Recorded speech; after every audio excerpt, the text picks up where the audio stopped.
வணக்கம் centum beavers, நான் உங்கள் கபிலன். நம்ம டெய்லியும் கரண்ட் அஃபேர்ஸ் பார்த்துட்டு இருக்கோம். இன்னைக்கு 2-3 ரெண்டுத்துக்கும் உண்டான சேர்த்து நம்ம கரண்ட் அஃபேர்ஸ் பார்த்துருவோம். ஜூன் 2-3 வாங்க கரண்ட் அஃபேர்ஸ்குள்ள போகலாம். 2024-25 நிதியாண்டுல இந்தியாவில் மிகப்பெரிய முதலீட்டாளர் யார் அப்படின்னா சிங்கப்பூர் நாடு தான். அதுதான் இதில் சொல்லியிருக்கு. Singapore remain the biggest foreign direct investment source. அதே மாதிரி யார் அதிகமாக ஃபாரின் டைரக்ட் இன்வெஸ்ட்மெண்ட் சோர்ஸை ஈர்க்கிறாங்க அப்படின்னா மகாராஷ்டிரா தான் ஃபர்ஸ்ட் இடத்துல இருக்கு. ஓகேங்களா. தமிழ்நாடு இதுல ரொம்ப ரொம்ப பின்தங்கிருச்சு போன வருஷத்தோட. அதுக்கப்புறம் 2024 இந்தியாவின் அந்நிய நேரடி முதலீடு சிங்கப்பூர். கடந்த 7 ஆண்டுகளாக முதலிடம் சிங்கப்பூர் தான் அதுல முதலீடா இருக்கு. 2024 இந்தியாவுக்கு கிடைத்த அந்நிய நேரடி முதலீடு சிங்கப்பூரின் பங்கு 19%.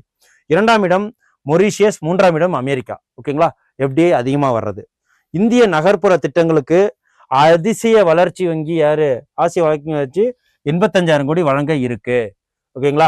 இந்திய நகர்ப்புற திட்டங்களுக்கு Asian development bank chief pledges 10 billion for இந்தியாவுக்கு. ஏசியன் டெவலப்மெண்ட் பேங்க் இதான் அது. இந்தியாவுக்கு அடுத்த 5 ஆண்டுகளில் ஆசிய வளர்ச்சி வங்கி $1 கோடி வழங்கும் திட்டம் அமுல்படுத்தியிருக்காங்க. அப்புறம் இந்திய மதிப்பில் இது 85,560 கோடி.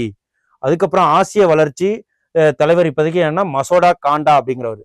மசோடா காண்டா வழங்கப்படும் நோக்கம் நகர்ப்புற மேம்பாடு, மெட்ரோ விரிவாக்கம், போக்குவரத்து மேம்பாடு முதலியவை. ஓகேங்களா. இதை நோட்டீஸ் பண்ணி வச்சுக்கோங்க.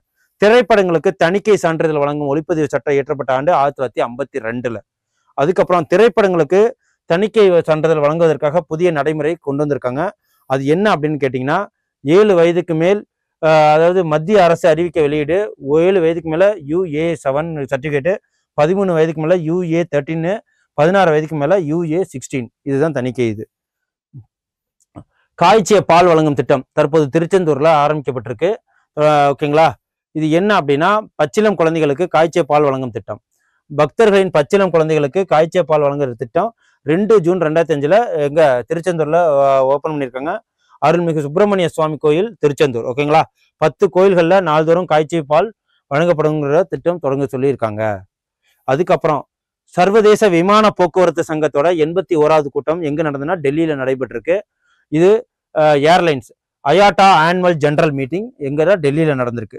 இன்டர்நேஷனல் ஏர் transport association 81st annual general meeting. இதை நோட்டீஸ் பண்ணி வச்சுக்கோங்க.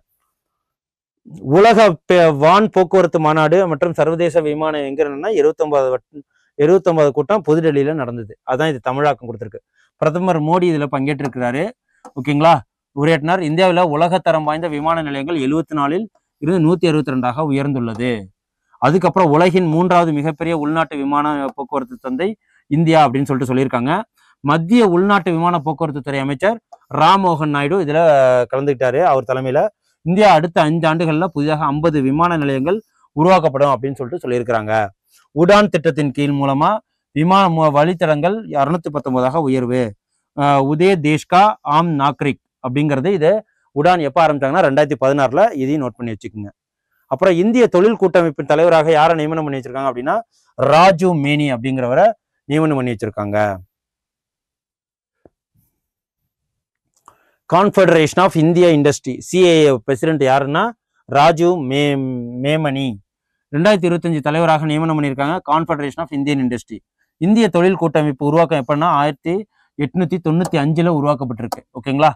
நல்லா நோட் பண்ணிங்க. தலைமையகம் நியூ டெல்லி. கர்நாடகாவோட என்ஃபோர்சஸ் ஸ்ட்ரிக்டர் டொபாக்கோ கண்ட்ரோல். டொபாக்கோவை என்ஃபோர்சஸ் ஸ்ட்ரிக்டா கண்ட்ரோல் பண்ணியிருக்கு. புகையிலை தொடர்பான சட்டங்களை கடுமைப்படுத்தியது கர்நாடகா மாநிலம். சட்டப்பூர்வ வயது புகையிலை வாங்குவதற்கான சட்டப்பூர்வ வயது எது அப்படின்னா குறைந்தபட்ச வயது 18 இருந்து 21 இருக்கு. ஒற்றை சிகரெட் குச்சிகளை விற்பனை செய்வதை தடை செய்த எந்த ஒரு கல்வி நிறுவனத்திலும் 100 மீட்டருக்கு மேல புகையிலை விற்பனை தடை செய்யப்பட்டிருக்கு கர்நாடகா மாநிலத்துல. இந்தியாவோட ஃபர்ஸ்ட் AISIS எங்க ஓபன் பண்ணிருக்காங்கன்னா UPல நவா ராய்ப்பூர் அப்படிங்கிற இடத்துல. Artificial intelligence economic zone Nava Raipur UPல ஓபன் பண்ணியிருக்காங்க. நோட் பண்ணி வச்சுக்கோங்க. இந்தியாவின் முதல் செயற்கை நுண்ணறிவு சிறப்பு பொருளாதார மண்டலம் நவா ராய்ப்பூர் சத்தீஸ்கர்ல. India first artificial intelligence special economic zone இதுதான் நவா ராய்ப்பூர் சத்தீஸ்கர். நோட் பண்ணி வச்சுக்கோங்க. சென்னை சென்ட்ரல் மெட்ரோ ரயில் நிலையத்துல புத்தக பூங்கா ஒன்று ஆரம்பிச்சிருக்காங்க. ஓகேங்களா. இது விரைவில் திறக்கப்படும். 9 அதாவது காலை 9 to இரவு 9 மணி வரை இது செயல்படும். இந்த பூங்கா நூலகத்துல 8000 to 10,000 புத்தகங்கள் இருக்கிறதா சொல்லியிருக்காங்க. விற்பனை செய்யப்படும் புத்தகங்களுக்கு 10% தள்ளுபடி. ஓகேங்களா. அப்புறம் வைஃபை வசதிகளும் புத்தக வெளியீட்டு நிகழ்ச்சி இலக்கிய நிகழ்ச்சிகளை நடத்தும் வசதி அமைச்சு கொடுத்துருக்காங்க. அப்புறம் இந்தியாவோட நேவி அண்டு யூனோஃபோர்ஸ் எக்ஸசைஸ் எங்கே நடந்தது அப்படின்னா European union naval force Spain and Italy, ஓகேங்களா, ஸ்பெயின் அண்டு இத்தாலி கலந்து நடந்திருக்கு. பிளேஸ் வந்து மும்பை. மே 26 டு ஜூன் 1 வரைக்கும் இந்த எக்ஸசைஸ் நடந்திருக்கு. அப்புறம் புக்ஸ் அண்ட் ஆத்தர்ஸ் பார்ப்போம். இது என்ன அப்படின்னா Indira Gandhi the years that transformed India அப்படின்னு சொல்லிட்டு சாய்நாத ராகவன், ஓகேங்களா. இந்த புக்கை எழுதினது யார் அப்படின்னா இந்த புக்கு பேர் Indira Gandhi and the years that transformed India அப்படின்னு சொல்லிட்டு இது யாருன்னா ஸ்ரீனிவாச ராகவன்ங்கிறது எழுதியிருக்கிறாரு. இதையும் நோட் பண்ணி வச்சுக்கோங்க. டே இம்பார்ட்டன்ட் டே என்னன்னா பேரண்ட்ஸ் டே. உலக பெற்றோர் தினம் பேரண்ட்ஸ் டே என்னைக்குன்னா 1 ஜூனு.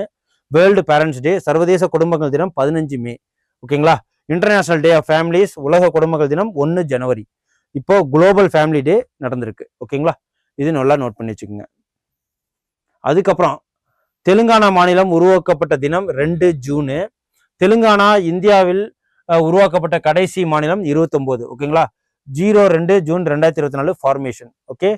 தெலுங்கானா தலைநகர் ஹைதராபாத். தெலுங்கானா முதல்வர் ரேவந்த் ரெட்டி.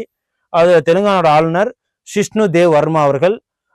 அதுக்கப்புறம் உலக பாலியல் தொழிலாளர் தினம் 2 ஜூன் அன்னைக்கு பாலியல் தினம். World sex workers day 2 June 1975 Lyon France 11 பாலியல் தொழிலாளர்களை போராட்டம் நடத்தி மீட்டினாங்க, அதனால அந்த டேவை சொல்லியிருக்கிறாங்க. அதுக்கப்புறம் இம்பார்ட்டன்ஸ் டேன்னா செம்மொழி நாள் 3 ஜூனு, ஓகேங்களா. இது நோட் பண்ணி வச்சுங்க. இது கலைஞர் கருணாநிதியோட பிறந்த நாள் 3 ஜூன் செம்மொழி நாள், ஓகேங்களா. பிறந்த இடம் திருக்கோளை, நாகப்பட்டினம் மாவட்டம்.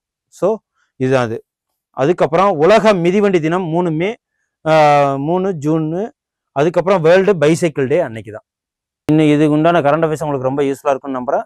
நெக்ஸ்ட் கரண்ட் அஃபேர்ஸில் உங்களை வந்து நான் சந்திக்கிறேன். நன்றி, வணக்கம். Send a map. You dare to dream, we care to accomplish.